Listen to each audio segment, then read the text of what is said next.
हमारे Rahim the topic of today's discussion is point number 48। इसमें एक पेशेंट आया, उसको चेस्ट पेन हो रहा है पिछले 30 मिनट से, और अब उसकी ईसीजी के अंदर हमें V1 से लेके V4 के अंदर चेंजेस नज़र आ रहे हैं।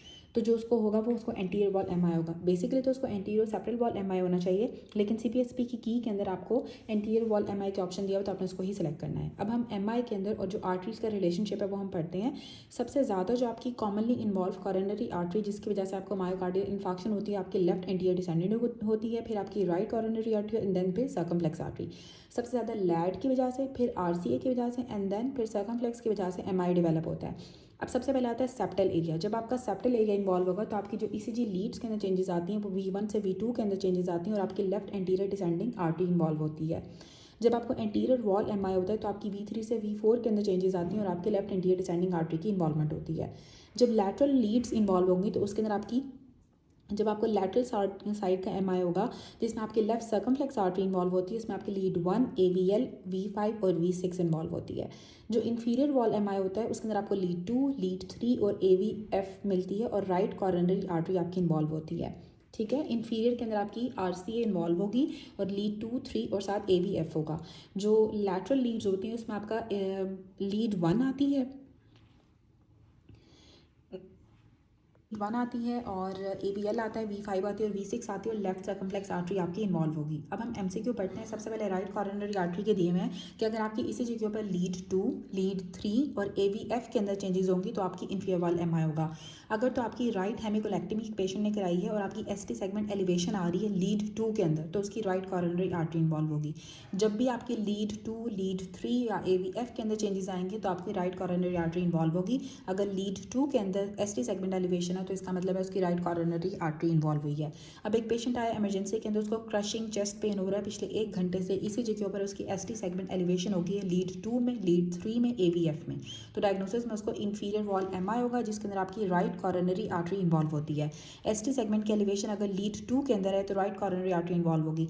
अब एक पर्सन आया है उस इमरजेंसी के अंदर, उसकी ST सेगमेंट डिप्रेशन हो रहा है लीड 2, 3 और AVF के अंदर। एंजियोग्राफिस्ट को एडवाइस की हुई है तो मेन कल्प्रिट जो होगी वो आपकी राइट कॉरोनरी आर्टरी होगी। जब लीड 2, 3 और AVF में प्रॉब्लम होगा तो आपकी राइट कॉरोनरी आर्टरी आपकी कल्प्रिट होती है। इन्फीरियर वॉल एमआई के अंदर जो आर्टरी लाइकली ब्लॉक्ड होती है वो आपकी राइट मार्जिनल आर्टरी होगी। ठीक है, राइट कॉरोनरी आर्टरी, और अगर राइट कॉरोनरी नहीं दी हुई तो फिर आपने राइट मार्जिनल को सिलेक्ट करना है। आर्टरी जो कि इन्फीरियर वॉल एमआई के अंदर इन्वॉल्व होती है वो राइट मार्जिनल आर्टरी है। ये CPSP का डेमो MCQ है। पेशेंट आया, उसकी ST सेगमेंट एलिवेशन हो गई है लीड 2 के अंदर और उसको साथ कंप्लीट हार्ट ब्लॉक हो रहा है वेसल्स के अंदर तो आपकी राइट कॉरोनरी आर्टरी इन्वॉल्व होगी। जब भी लीड 2 के अंदर ST सेगमेंट एलिवेशन होगी तो इसका मतलब है कि राइट कॉरोनरी आर्टरी इन्वॉल्व है। साइनस आर्टरी आपकी राइट कॉरोनरी आर्टरी की ही ब्रांच होती है। Sinus artery right coronary artery की ब्रांच होती है। अब हम लेफ्ट एंटीरियर डिसेंडिंग के बारे में पढ़ेंगे। अगर तो लीड V4 के अंदर अगर आपको ST सेगमेंट एलिवेशन मिल रही है तो आपकी left anterior descending artery involve होती है। ईसीजी के ऊपर अगर आपको V3 या V4 दोनों में से किसी में भी चेंजिंग्स मिलेंगी तो आपकी left anterior descending artery involve होती है। एपिक्स ऑफ द हार्ट का जो इन्फाक्शन होता है उसमें जो आपकी वेसल थ्रोम्बोस्ड होती है वो आपकी लेफ्ट एंटीरियर डिसेंडिंग होती है।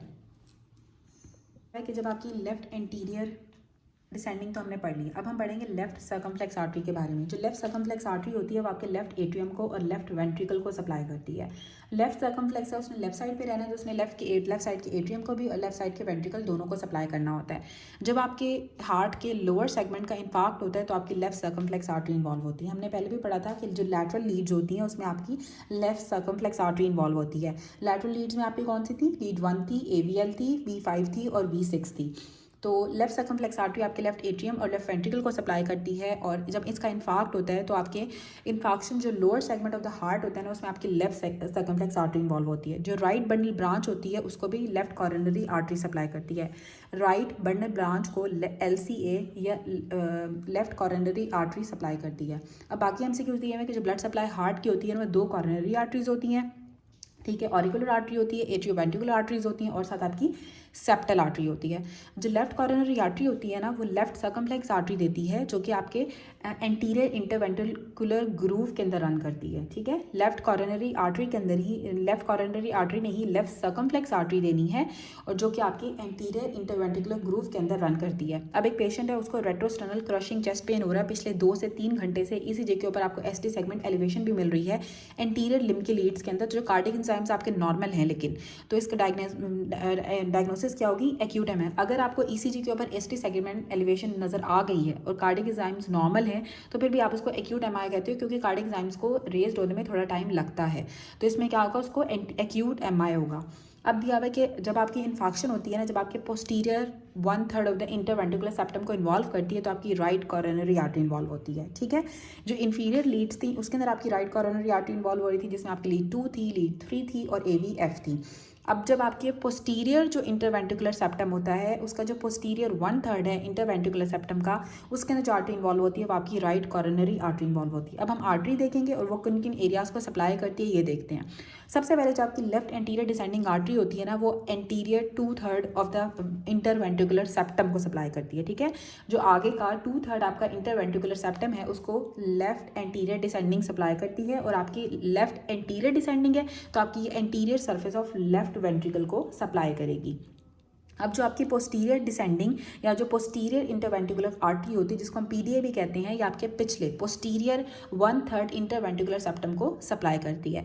जो एंटीरियर 2/3 है उसको लैड सप्लाई कर रही है, जो पोस्टीरियर 1/3 है उसको PDA या फिर पोस्टीरियर डिसेंडिंग आर्टरी या फिर पोस्टीरियर इंटरवेंट्रिकुलर आर्टरी सप्लाई करती है। उसके बाद आती है लेफ्ट सर्कमफ्लेक्स आर्टरी। जो लेफ्ट सर्कमफ्लेक्स कोरोनरी आर्टरी होती है, हमने पहले भी पढ़ा था कि आपके लैटरल लीड्स में या लैटरल साइड को या लेफ्ट एट्रियम लेफ्ट वेंट्रिकल को आपकी लेफ्ट सर्कमफ्लेक्स आर्टरी सप्लाई करती है। तो जो लैटरल और जो पोस्टीरियर वॉल होती है लेफ्ट वेंट्रिकल की, उसको लेफ्ट सर्कमफ्लेक्स आर्टरी सप्लाई करती है। उसके बाद आती है आपकी एसए नोड ब्लड सप्लाई। जो आपका एसए नोड होता है, जो साइनो एट्रियल नोड होता है, उसकी जो ब्लड सप्लाई होती है वो 2 आर्टरी से होती है, ठीक है। राइट कोरोनरी आर्टरी से उसकी 60% पेशेंट्स के अंदर और 40% पेशेंट्स के अंदर लेफ्ट सर्कमफ्लेक्स आर्टरी से होती है, ठीक है। अब डिपेंड करता है किस पेशेंट के अंदर राइट डोमिनेंट हार्ट है लेफ्ट डोमिनेंट हार्ट है। अगर तो RCA से होगी तो उसका क्या होगा कि उसके राइट डोमिनेंट हार्ट होगा, क्योंकि उसकी RCA से राइट कोरोनरी आर्टरी से उसकी एसए नोड की ब्लड सप्लाई आ रही है, और 40% लोगों के अंदर लेफ्ट सर्कमफ्लेक्स आर्टरी से भी एसए नोड की ब्लड सप्लाई आती है। उसके बाद आता है आपका AV नोड। जो AV नोड की ब्लड सप्लाई होती है वो 90% लोगों के अंदर राइट कोरोनरी आर्टरी से ही आती है, लेकिन 10% ऐसे लोग होते हैं जिनके अंदर AV नोड की blood supply left circumflex artery से आती है। जो बंडल ऑफ हिज होता है उसकी ब्लड सप्लाई में जो राइट कोरोनरी आर्टरी होती है वो मेनली आपके बंडल ऑफ हिज को सप्लाई करती है। इसको सप्लाई करती है, उसमें आपकी राइट कोरोनरी आर्टरी आपकी मेन ब्लड सप्लाई होती है, और जो लेफ्ट एंटीरियर डिसेंडिंग की सेप्टल परफोरेशंस होती हैं वो माइनर कंट्रीब्यूट करती हैं आपके बंडल ऑफ हिज को। उसके बाद इसमें अब डिफरेंस हम देखते हैं। जो आपका पोस्टीरियर 1/3 इंटरवेंट्रिकुलर सेप्टम होता है उसको आपकी पोस्टीरियर इंटरवेंट्रिकुलर आर्टरी, जो कि राइट कोरोनरी आर्टरी की ब्रांच है, वो सप्लाई करती है, ठीक है। जो आपका रिमेनिंग एंटीरियर 2/3 इंटरवेंट्रिकुलर सेप्टम होता है उसको एंटीरियर इंटरवेंट्रिकुलर आर्टरी, जो कि आपके लेफ्ट एंटीरियर डिसेंडिंग की ब्रांच होती है, वो सप्लाई करती है, ठीक है। जो लैड है वो आपके एंटीरियर 2/3 को सप्लाई करेगी, और जो RC होता है वो आपके posterior 1/3 of the interventricular septum को सप्लाई करती है। अब हम पढ़ते हैं इंटरवेंट्रिकुलर सेप्टम के बारे में। जो पोस्टीरियर 1/3 इंटरवेंट्रिकुलर सेप्टम होता है इसको आपकी पोस्टीरियर इंटरवेंट्रिकुलर डिसेंडिंग आर्टरी जो है सप्लाई करती है। जो सप्लाई होती है ना AV सेप्टम की, वो मेनली एंटीरियर इंटरवेंट्रिकुलर आर्टरी से होती है, क्योंकि जाहिर सी बात है जो 2/3 है वो एंटीरियर इंटरवेंट्रिकुलर आर्टरी सप्लाई कर रही है। जो मेजर ब्लड सप्लाई है आपके इंटरवेंट्रिकुलर सेप्टम की वो आपके एंटीरियर इंटरवेंट्रिकुलर आर्टरी से आती है। जो पोस्टीरियर इंटरवेंट्रिकुलर सेप्टम होता है इसको सप्लाई करती है मिडिल कार्डिक वेन, ठीक है। ये अब वेन में आप याद रखें, अभी तक हम आर्टरीज पढ़ रहे थे कि जो आर्टरी थी वो 2/3 की एंटीरियर 2/3 की एंटीरियर इंटरवेंट्रिकुलर आर्टरी थी, जो कि लैड की ब्रांच होती है। जो पोस्टीरियर 1/3 था उसकी आपकी पोस्टीरियर डिसेंडिंग आर्टरी या पोस्टीरियर इंटरवेंट्रिकुलर आर्टरी थी, जो कि RCA की ब्रांच थी। लेकिन जो आपका पोस्टीरियर इंटरवेंट्रिकुलर सेप्टम होता है इसको मिडिल कार्डिक वेन सप्लाई करती है। इन्फेक्शन अगर आपके पोस्टीरियर 1/3 ऑफ इंटरवेंट्रिकुलर सेप्टम का होगा तो आपकी RCA या राइट कोरोनरी आर्टरी इन्वॉल्व होती है। जो लेफ्ट कोरोनरी आर्टरी होती है वो ब्रांचेस देती है जो कि रन करती हैं एंटीरियर इंटरवेंट्रिकुलर ग्रूव के अंदर, इसीलिए जो आपकी लेफ्ट कोरोनरी आर्टरी होती है या जो लैड होती है वो ब्रांच देती है एंटीरियर इंटरवेंट्रिकुलर सेप्टम की। तो आपके एंटीरियर इंटरवेंट्रिकुलर ग्रूव के अंदर आपकी लेफ्ट कोरोनरी आर्टरी से ब्रांचेस निकलती हैं। अब एक पेशेंट है उसकी डेथ हो गई है, उसको सिवियर चेस्ट पेन हुआ था, ऑटोप्सी के ऊपर आपको थ्रोम्बस नजर आ रहा है लेफ्ट कोरोनरी आर्टरी के अंदर। तो जो आर्टरी इन्वॉल्व होगी उसमें आपकी सर्कमफ्लेक्स आर्टरी इन्वॉल्व होगी, जो कि आपके इंटरवेंट्रिकुलर ग्रूव के अंदर रन कर रही होती है। अब हम पढ़ते हैं एपेक्स ऑफ हार्ट के बारे में। जो एपेक्स ऑफ हार्ट होती है ना, ये इसको लेफ्ट एंटीरियर डिसेंडिंग सप्लाई करती है। हमने पहले भी पढ़ा था कि जो आपकी लैड होती है, अगर आपके एपेक्स का इन्फार्क्ट होगा तो आपकी left anterior descending artery involve होती है। जो एपेक्स ऑफ द हार्ट होता है इसको एंटीरियर इंटरवेंट्रिकुलर आर्टरी सप्लाई करती है, और एंटीरियर इंटरवेंट्रिकुलर आर्टरी आपके लैड को लेफ्ट एंटीरियर डिसेंडिंग को हम एंटीरियर इंटरवेंट्रिकुलर आर्टरी भी कहते हैं, ठीक है। और ये आपकी लैड जो होती है वो एपेक्स को सप्लाई करती है। जो मार्जिनल ब्रांच है जो कि एपेक्स ऑफ द हार्ट को सप्लाई करती है वो आरसी है। मार्जिनल ब्रांच किस आर्टरी की सप्लाई करती है एपेक्स को? राइट कॉरोनरी आर्टरी की। और जो वैसे एपेक्स की जो ब्लड सप्लाई होती है वो आपकी एंटीरियर इंटरवेंट्रिकुलर आर्टरी या फिर लेफ्ट एंटीरियर डिसेंडिंग से आती है। लेफ्ट एंटीरियर डिसेंडिंग को ही हम एंटीरियर इंटरवेंट्रिकुलर आर्टरी कहते हैं। नेक्स्ट दिया हुआ है कि सर्फेसेज ऑफ द हार्ट की ब्लड सप्लाई। ठीक है, जो सर्कमफ्लेक्स ब्रांच थी आपकी लेफ्ट कॉरोनरी आर्टरी की, अगर वो ब्लॉक हो जाती है तो कौन सा एरिया अफेक्ट होगा? जो पोस्टीरियर सर्फेस होती है लेफ्ट वेंट्रिकल की वो अफेक्ट हो जाती है। हमने पहले भी पढ़ा कि जो लेफ्ट सर्कमफ्लेक्स आर्टरी होती है वो आपके लेफ्ट वेंट्रिकल की पोस्टीरियर सर्फेस और लैटरल सर्फेस को सप्लाई करती है। तो अगर आपकी लेफ्ट सर्कमफ्लेक्स आर्टरी जो है वो ब्लॉक हो जाएगी तो आपका जो लेफ्ट वेंट्रिकल का पोस्टीरियर सर्फेस है वहाँ की ब्लड सप्लाई ब्लॉक हो जाएगी। अगर आपके पोस्ट्रोलैटरल सर्फेस ऑफ द हार्ट का इन्फार्क्ट है तो आपकी लेफ्ट सर्कमफ्लेक्स आर्टरी इन्वॉल्व होती है। जो ब्लड सप्लाई है आपके posterior surface of the heart की वो आपकी राइट कॉरोनरी आर्टरी होती है। ठीक है, अगर पोस्ट्रोलैटरल सर्फेस होगी तो उसमें आपकी लेफ्ट सर्कमफ्लेक्स जाएगी, लेकिन जो पोस्टीरियर सर्फेस है हार्ट की उसमें आपकी राइट कॉरोनरी आर्टरी इन्वॉल्व होती है। जो लेफ्ट एट्रियम होता है इसको लेफ्ट सर्कमफ्लेक्स आर्टरी सप्लाई करती है। जिस तरह के लेफ्ट वेंट्रिकल को लेफ्ट सर्कमफ्लेक्स आर्टरी सप्लाई करी है वैसे ही लेफ्ट एट्रियम को भी लेफ्ट सर्कमफ्लेक्स आर्टरी सप्लाई करती है। जो लेफ्ट सर्कमफ्लेक्स आर्टरी होती है अगर वो ब्लॉक हो जाएगी तो आपके लेफ्ट एट्रियम और लेफ्ट वेंट्रिकल की ब्लड सप्लाई ब्लॉक हो जाती है। अब हम नोड्स के बारे में पढ़ेंगे। जो एसए नोड है, एवी नोड है और बंडल ऑफ हिस है। 60% जो एसए नोड की जो ब्लड सप्लाई होती है वो राइट कॉरोनरी आर्टरी से आती है। हमने पहले भी पढ़ा था कि एसए नोड की जो 60% वो राइट से आती है और 40% लोगों के अंदर लेफ्ट सर्कमफ्लेक्स से आती है। और एवी नोड के बारे में हमने पढ़ा था कि जो 90% होती है वो आपके राइट कॉरोनरी आर्टरी से आती है, सिर्फ 10% लोगों के अंदर लेफ्ट सर्कमफ्लेक्स आर्टरी से आती है। और बंडल ऑफ हिस के अंदर भी जो मेन ब्लड सप्लाई है वो आपकी राइट कॉरोनरी आर्टरी से ही आ रही थी, लेकिन जो लेफ्ट एंटीरियर डिसेंडिंग होती है उसकी कुछ सेप्टल ब्रांचेस थोड़ी बहुत कंट्रीब्यूट करती हैं बंडल ऑफ हिस को सप्लाई करने में। अब क्या होगा कि जो एवी नोड होता है इसको भी मेनली आपकी राइट कॉरोनरी आर्टरी सप्लाई करती है। अगर तो आपकी राइट कॉरोनरी आर्टरी ब्लॉक हो गई है राइट मार्जिनल आर्टरी देने के बाद तो कौन सा पोर्शन ऑफ हार्ट जो अफेक्ट होगा वो आपका एवी नोड अफेक्ट होगा, क्योंकि राइट कॉरोनरी आर्टरी 90% आपकी एवी नोड को सप्लाई करती है। जो एवी नोड होता है वो मेनली सप्लाई होता है राइट कॉरोनरी आर्टरी से नियर इंटरवेंट्रिकुलर ग्रूव। जो राइट कॉरोनरी आर्टरी है अगर वो कट हो जाती है मार्जिनल आर्टरी के देने के बाद तो आपका एवी नोड की जो ब्लड सप्लाई होती है वो डैमेज हो जाएगी या फिर जो एवी नोड है वो सबसे ज़्यादा अफेक्ट होगा। बंडल ऑफ हिस को भी राइट कॉरोनरी आर्टरी सप्लाई करती है। जो राइट बंडल ब्रांच होता है उसको लेफ्ट कॉरोनरी आर्टरी सप्लाई करती है। ठीक है, जो बंडल ऑफ हिस है उसको राइट कॉरोनरी आर्टरी सप्लाई करी है, लेकिन जो राइट बंडल ब्रांच है वो आपकी लेफ्ट कॉरोनरी आर्टरी सप्लाई करती है। अब जो एपिकार्डियम होती है ना उसकी ब्लड सप्लाई आपकी कॉरोनरी आर्टरी से आती है। जो सेप्टो मार्जिनल या जो मॉडरेटर बैंड ट्रबैकुला होते हैं वो ट्रांसफर्स करते हैं हार्ट के राइट वेंट्रिकल के अंदर। ठीक है, जो सेप्टो मार्जिनल ट्यूबैकुला होते हैं या फिर जो मॉडरेटर बैंड्स होते हैं ट्यूबैकुला के वो ट्रेवर्स करते हैं आपके राइट वेंट्रिकल के अंदर। अब यहाँ पे दिया हुआ है कौन सी वेन है जो कि आपके posterior interventricular groove of the heart के अंदर होती है। तो जो मिडिल कार्डिक वेन है वो आपके posterior interventricular groove of the heart के अंदर होती है। रिमेंबर हमने वीनस ड्रेनेज ऑफ हार्ट और वेन्स के बारे में एमसीक्यूज बहुत ज़्यादा आते हैं तो हम ये पढ़ते हैं। सबसे पहले आता है हमारे पास कॉरोनरी साइनस। जो कॉरोनरी साइनस है ना ये मेन वीनस ड्रेनेज होती है हार्ट की। अब मायोकार्डियम को कितनी ज़्यादा वीनस ड्रेनेज चाहिए होती है जो कि ड्रेन होती है कॉरोनरी साइनस से।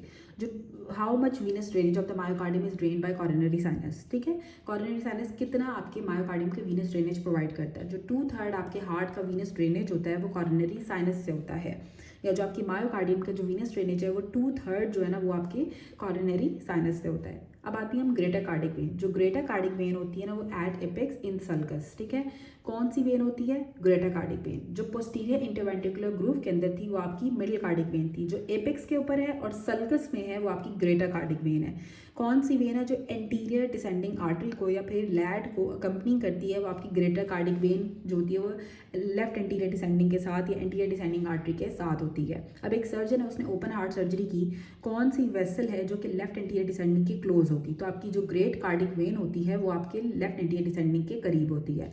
अब हम पढ़ते हैं एंटीरियर कार्डिक वेन के बारे में। एंटीरियर कार्डिक वेन होती है वो डायरेक्टली एम्प्टी करती है आपके राइट एट्रियम के अंदर। ठीक है, anterior cardiac when directly empty करती है राइट एट्रियम के अंदर, और जो वेसल जो डायरेक्टली राइट एट्रियम के अंदर एंटर करेगी वो आपकी एंटीरियर कार्डिक वेन होती है। एंटीरियर कार्डिक वेन का यही एक निमोनिक है कि वो एमसीक्यू है कि वो डायरेक्टली आपकी राइट एट्रियम के अंदर एंटर हो जाती है। अब जो मिडिल कार्डिक वेन होती है वो आपके पोस्टीरियर इंटरवेंट्रिकुलर सल्कस के अंदर होती है, और इसका यही होता है कि जो पोस्टीरियर इंटरवेंट्रिकुलर आर्टरी के साथ कौन सी वेन अकम्पनी कर रही होती है, कौन सी वेसल अकम्पनी कर रही होती है, तो आपकी मिडिल कार्डिक वेन आपके पोस्टीरियर इंटरवेंट्रिकुलर सेप्टम के अंदर होती है, पोस्टीरियर डिसेंडिंग आर्टरी के साथ अकम्पनी कर रही होती है। एंटीरियर डिसेंडिंग आर्टरी के साथ आपकी ग्रेटर कार्डिक वेन है और पोस्टीरियर डिसेंडिंग आर्टरी के साथ आपकी मिडिल कार्डिक वेन है। अदर निमोनिक्स में, अदर एमसीक्यूज में दिया हुआ है कि जो कॉर्नरी ब्लड फ्लो होता है वो डिक्रीज हो जाता है जब आपका हार्ट रेट ज़्यादा हो जाता है। ठीक है, ब्लड फ्लो कम हो जाएगा जब आपका हार्ट रेट ज़्यादा होगा। जब हार्ट तेज़ी से पंप करेगा तो हार्ट का ब्लड फ्लो कम हो जाता है, कॉर्नरी ब्लड फ्लो कम हो जाता है टेकिकार्डिया के अंदर। कॉर्नरी सर्कुलेशन की एग्जांपल क्या होती है, इसके अंदर आपकी एंड टू एंड एनास्टमोसिस होती है। कॉर्नरी सर्कुलेशन के अंदर आपकी एंड टू एंड एनास्टमोसिस होती है। इनफंडिबुलम को राइट कॉर्नस आर्टरी सप्लाई करती है, इनफंडिबुलम को राइट कोनस आर्टरी सप्लाई करती है, इनफंडिबुलम को राइट कोनस आर्टरी सप्लाई करती है। और कॉर्नरी सर्कुलेशन में एंड टू एंड एनास्टमोसिस होती है। प्लेक्सिस होता है, इसके अंदर सिंपैथेटिक फाइबर्स भी होते हैं और पैरासिम्पैथिक फाइबर्स भी होते हैं। जो कार्डिक प्लेक्सिस होता है वो आपकी सुपीरियर मीडियास्टम के अंदर होता है और लेफ्ट वेगस नर्व से इनपुट आती है। जो एपिकार्डियल लेयर होती है वो आपकी एपिकार्डियम की जो एपिकार्डियम लेयर्स होती हैं वो विजुअल लेयर होती है सीरस पेरिकार्डियम की। ठीक है, एपिकार्डियम की जो लेयर है वो आपकी सीरस पेरिकार्डियम की विजुअल लेयर होती है। जो सुपरफिशियल कार्डिक प्लेक्सिस होता है वो आपका लेफ्ट वेगस से मिलकर बना हुआ होता है। जो कार्डिक प्लेक्सिस आपकी सुपीरियर मीडियास्टम के अंदर है उसकी इनपुट वेगस से आती है। जो सुपरफिशियल कार्डिक प्लेक्सिस है वो आपकी लेफ्ट वेगस से मिलकर बना हुआ होता है। जो फाइब्रस और पेराइटल लेयर होती है पेरिकार्डियम की, उनको फ्रेनिक नर्व सप्लाई करती है। पेरिकार्डियम की जो फाइब्रस और विजरल लेयर है उसको फ्रेनिक नर्व सप्लाई करती है, सॉरी फाइब्रस और पेराइटल लेयर जो है उनको फ्रेनिक नर्व सप्लाई करती है। अब कौन सी आर्टरी जो डैमेज हो जाती है फ्रेनिक नर्व की क्लोज प्रॉक्सिमिटी के अंदर, आपकी जो पेरिकार्डियो फ्रेनिक आर्टरी होती है वो फ्रेनिक नर्व के साथ होती है, तो फ्रेनिक नर्व की क्लोज प्रॉक्सिमिटी के अंदर आपकी पेरिकार्डियो फ्रेनिक आर्टरी डैमेज हो जाती है और आपके पेरिकार्डियम की पेराइटल और फाइब्रस लेयर को फ्रेनिक नर्व ही सप्लाई करती है। जो सुपरफिशियल कार्डिक प्लेक्सस होता है वो आपकी लेफ्ट वेगस से मिलकर बना हुआ होता है। जो एपिकार्डियम लेयर्स हैं वो आपकी विजुअल लेयर्स होती हैं आपकी सीरस पेरिकार्डियम की। जो कार्डिक प्लेक्सस है उसकी सुपीरियर मीडियास्टम के अंदर लोकेटेड होता है और इसकी जो इनपुट आती है वो वेगस नर्व से आती है।